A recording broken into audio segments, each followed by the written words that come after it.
एक समय की बात है। एक गुरु अपने आश्रम के आंगन में बैठे थे।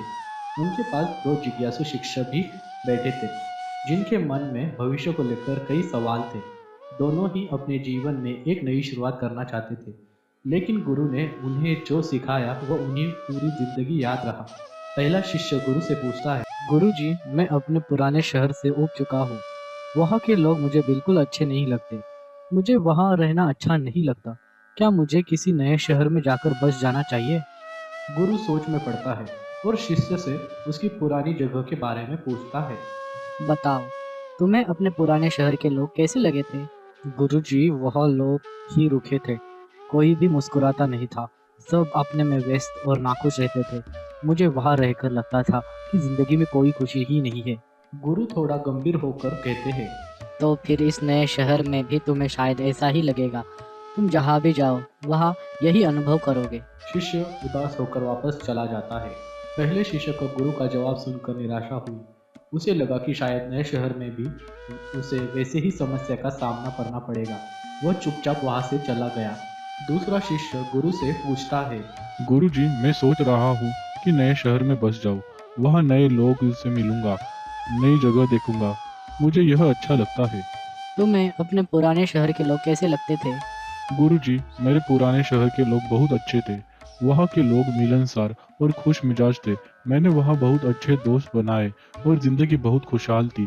बस अब नई जगह देखना चाहता हूँ। गुरु प्रसन्न होकर कहते हैं। तो मुझे लगता है कि तुम इस नए शहर में भी खुश रहोगे।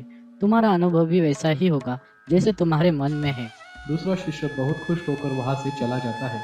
उसे अपने नए शहर में जाने की और भी ज्यादा उत्सुकता होती है। तीसरा शिष्य, जो इस पूरी बातचीत को सुन रहा था, हैरान होकर गुरु से पूछता है। गुरुजी, आपने पहले शिष्य को नए शहर जाने से मना किया और दूसरे शिष्य को प्रोत्साहित किया, जबकि दोनों ने आपसे एक ही सवाल पूछा था। ऐसा क्यों? गुरु मुस्कुराते हुए जवाब देते हैं। देखो बेटा, ये संसार वैसा ही होता है जैसा हमें उसे देखते हैं।